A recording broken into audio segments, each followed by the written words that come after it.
This morning I chaired another COBRA meeting as we continue to coordinate our response to the situation in Iran and the Middle East.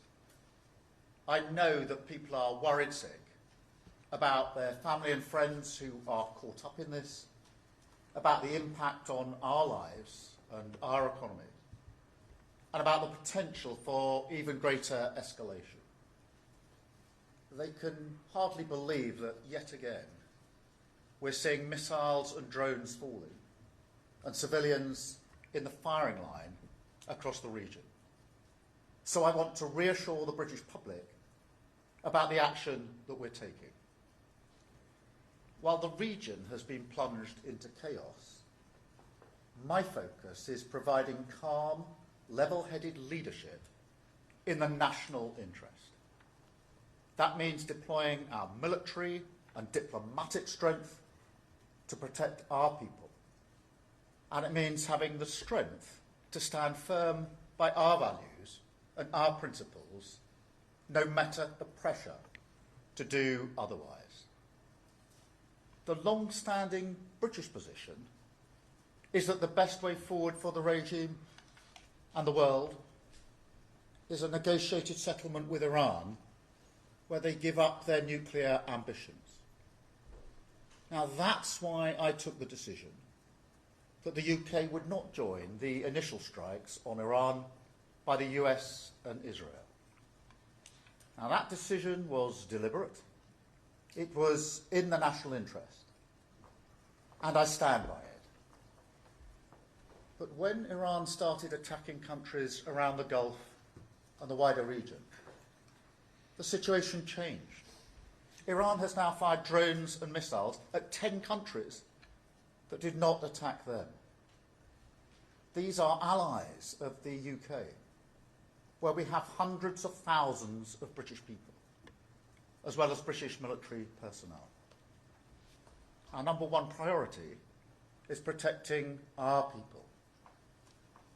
And that's why, long before the US and Israeli action last weekend, we had already deployed additional military capabilities to the region to defend our interests. And I want to pay tribute to our brilliant armed forces. Throughout January and February, we were moving defensive assets to Cyprus and Qatar. Fighter jets, air defence missiles, advanced radar, and systems to take down drones, to ensure we were in a heightened state of readiness in advance of any conflict beginning. When the strikes began on Saturday, we immediately put those jets into the sky on a mission to protect our people and our allies in the region. And that is what they have done, flying over Cyprus and the wider region, shooting down multiple drones, at least one of which was heading towards a base housing British military personnel. Our jets were in the sky again last night, over Jordan, Qatar, and other partners, refuelling in the air to prolong their mission. And we're constantly resupplying our jets and our missile stores. And we are responding to requests from allies in the region for further help. I can announce today that we're sending 4 additional Typhoon jets to join our squadron in Qatar, to strengthen our defensive operations in Qatar and across the region. Wildcat helicopters with anti-drone capabilities are arriving in Cyprus tomorrow. The Defence Secretary is on the ground in Cyprus right now, coordinating our work and meeting our brave servicemen and women. We're deploying HMS Dragon to the Mediterranean. And we have allowed the US to use British bases to conduct defensive operations to take out Iranian missiles before they're fired at our people and our allies.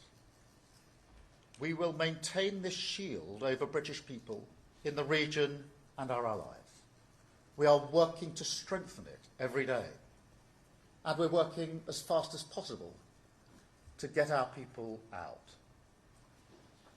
As of today, over 140,000 individuals in the region have registered their presence, enabling us to get them the information and the support that they need. We have rapid deployment teams on the ground in Oman and Saudi Arabia, and our consular teams are helping hundreds of the most vulnerable individuals. Despite airspace closures, we're working around the clock with airlines, travel companies and governments to open safe routes home. More than 4,000 people have now arrived back in the United Kingdom on commercial flights from the UAE, including vulnerable Brits identified by our teams. A further 7 flights are due to leave the UAE for the UK today. And I can report that our first charter flight from Oman took off a few minutes ago. We will lay on additional charter flights in the coming days. British Airways is putting on daily flights from Oman, and we will keep working with all of our partners to increase the speed and capacity of this airlift. I want to be very clear. This is a huge undertaking. It's one of the biggest operations of its kind, many times bigger than the evacuation from Afghanistan. It's not going to happen overnight, but we will not stop until our people are safe. I also want to say a word about the economic impact. Iran is targeting oil and gas facilities in the Gulf and tankers in the Straits of Hormuz, trying to inflict economic pain around the world. So we will continue to work with the industries affected and our allies to respond to any impact. This is where the long-term changes that we're delivering for the British people are paying off. We have the right plan for defence, delivering the biggest increase in defence spending since the Cold War to strengthen our armed forces and keep people safe. We have the right plan for our economy. As the Chancellor said on Tuesday, we're sticking to that plan so we can cut energy bills and help keeping families with the cost of living and helping them. We also have the right plan for our energy supplies, building up clean British energy like never before, decreasing our dependence on volatile international markets, and creating the energy security and independence that we need. Faced with this new geopolitical crisis, the sad fact is that some will try to use it to divide us. That's why the government is reaching out to communities across the United Kingdom, Jewish and Muslim alike, making sure that communities and places of worship have appropriate protective security in place. But look, as a nation, we should come together in this moment. Those citizens that are stuck in the region, scared and in need of help, come from all backgrounds. The armed forces who protect them come from all backgrounds too. We are united by our common humanity and our love of this country. This conflict could continue for some time. So I want you to know that your government is resolute in our response, at home and abroad. We will do everything we can to protect British lives, uphold British values, and safeguard the national interest. Thank you. And now I'll take some questions. And I've got Chris, BBC first, please. Thank you, Prime Minister. Chris Mason at BBC News. Can you address directly those at home and abroad who see your response and see indecision, prevarication and a lack of preparedness? Thank you. Yes, let me address that, because as I said a moment ago, we started pre-deploying to the region in January and February, particularly to Cyprus and Qatar, and that was fighter jets, air defence missiles, advanced radar and anti-drone systems. Now, we did that during the course of 8 or so weeks. We did that in conjunction with the US and with our allies, and we continue to bolster the capability that we have there to keep our people safe. So there's been a lot of pre-planning gone into this, a lot of pre-deployment that's gone into this, and I'm satisfied that we can keep our people safe, and we're working very hard to make sure that wherever people have registered their presence, we can help them with the information that they need and the support they need, and get them back to the United Kingdom as quickly and as safely as possible. Thank you, Chris. Robert Peston, ITV. Robert Peston, ITV.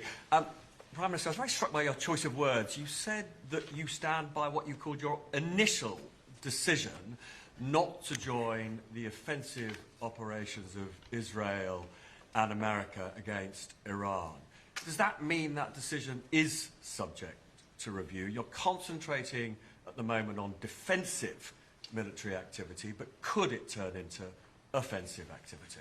Well, as you will understand, we're working with our allies and with the US on this. We've been doing that for some time. The pre-deployment was done in conjunction and in discussion with our allies and with the US. And we have that capacity in the region that we pre-deploy to the region, and we're bolstering that in the way that I've set out today. The US are using the basis to do these strikes into Iran to take out the capability to launch the strikes in the first place. So that is the configuration, that is the understanding and arrangements that we've got in place. Thank you, Robert. Beth, can I come to you? Oh, thank you. Prime Minister, this escalating war is really frightening people that are watching today. President Trump says it will go on for 4 to 5 weeks. You've just said it will be some time. Do you have any sense of how long it could go on for? Do you agree with President Trump? What's your message to the British people worried about how it's going to affect their lives? Can you give them any reassurance that you'll help them on energy prices? And just secondly, on military operations, there's much unhappiness that military personnel and their families were left unprotected on the Cyprus airbase that was struck at the weekend. What went wrong? And do you apologise to them? Thank you. Well, Beth, let me set out my number one message, which is that our absolute priority is the safety of our citizens. And that is the focus for all the decisions that I have taken, including the decisions to pre-deploy in the way that I've described, and the decisions we're taking every day in order to deal with the situation on the ground in the region, the consular work to get people safely back home, and also what we're doing within the country, obviously, in relation to the division that can arise in situations like this. In relation to Cyprus, we've obviously had an airbase there for a very long time. There are protective measures in place, have always been in place. It's always been a protected airbase. It's not something new to protect the airbase. We've pre-deployed further assets to Cyprus in January and February for that purpose. And we're bolstering that. So I want to be really clear to everybody in Cyprus that we're taking every measure that is needed to protect them, to protect the airbase, along with the other places in the region. Thank you very much, Beth. How long do you think it will go on? Oh, I'm sorry. In relation to how long it will go on, I do know people are worried. They are going to be worried about the any escalation. I think they can see what's unfolding on their television screens. That will cause them anxiety, understandably. They will be worried about the impact on their own lives that this could have, and those with family and friends in the region will be extremely worried about their family and friends in the region. I absolutely understand that. We are doing everything we can to de-escalate this. I can't give you a time base for this. I don't think anybody can. My strong view is that we need to de-escalate, and ultimately this will have to be a matter of negotiation when it comes to some of the core issues like nuclear capability. Thank you, Beth. Paul McNamara, Channel 4. Paul. Afternoon, Prime Minister. There are reports that you walked into a meeting, the National Security Council, on Friday with one opinion and had your mind changed by Ed Miliband and others in your cabinet. So is it true that you wanted on Friday to give Americans a precautionary permission in the event of Iranian reprisals to use British bases for defensive action, but had your mind changed by Ed Miliband and other members of your cabinet? Let me be really clear about this. No request from the US came in the specific terms that we acceded until Saturday afternoon. Saturday afternoon. Well, just hear me out. And therefore, on Friday, there was no concrete decision to be made. The decision had to be made when we had the request. That came in on Saturday during the course of the afternoon. We're already taking measures in relation to our own capability. That came in on Saturday afternoon, late in the afternoon. We then, as you would have expected, went through the details with the US over the next day and ultimately reached a decision on Sunday, which I announced then on Sunday evening about 8 or 9 o'clock in the evening. But actually on Friday, we didn't have a request from the United States, and therefore no decision fell to be made. The decision fell to be made when we had the request. That was Saturday afternoon. We then worked it through. Decision on Sunday, which was a decision of all ministers, unanimous, that we should take the action that I then announced. Thank you very much indeed. Catherine from GB News. Thank you, Catherine Forster, GB News. Prime Minister, Cyprus, Bahrain, United Arab Emirates and others are being critical of the speed of our response. Have we let our allies and our own people down in the Middle East? We've still got a warship sitting in Portsmouth. And also, you said yesterday how in Munich you said we need to go further and faster on defence spending.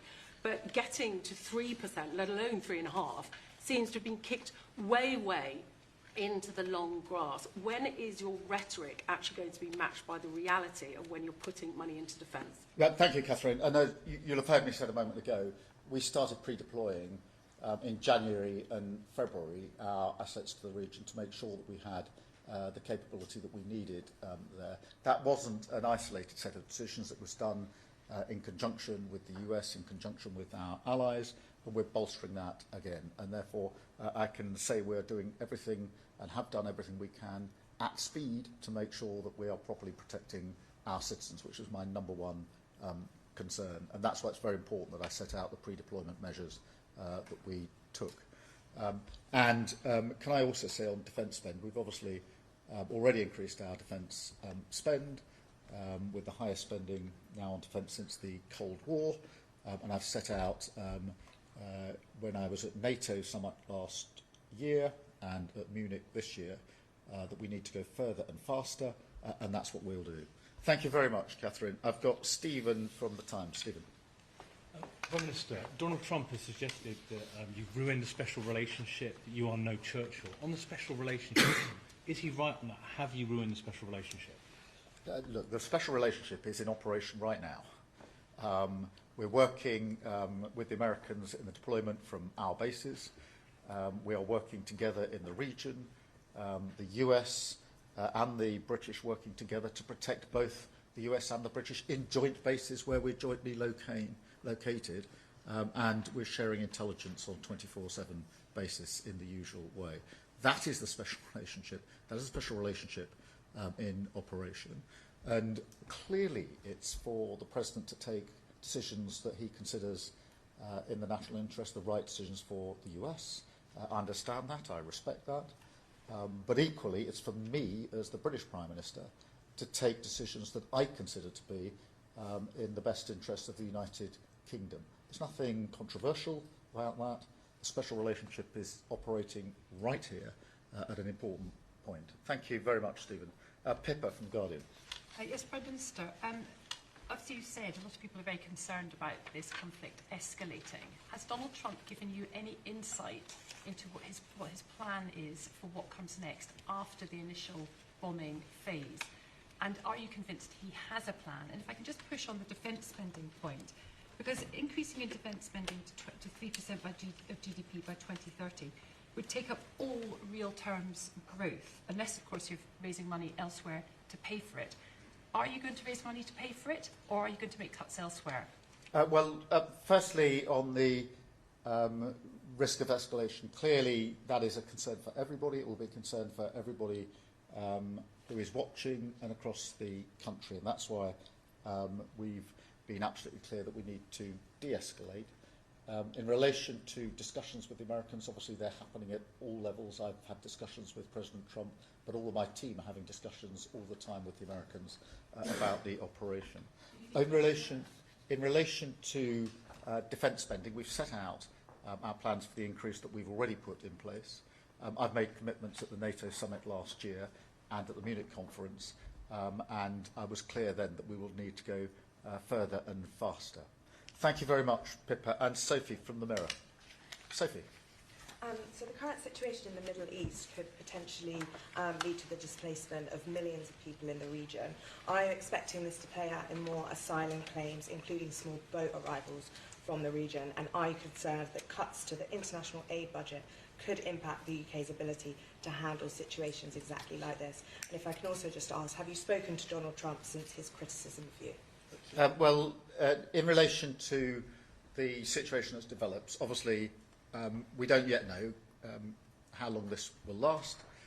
We don't know what the full impact will be, and therefore we'll have to address those considerations as we get to them. And we will, because we are planning both the immediate day-to-day response, but also looking at the further scenarios into the future. In relation to Donald Trump, I spoke to him on Saturday evening this last weekend. Thank you all very much indeed. Thank you.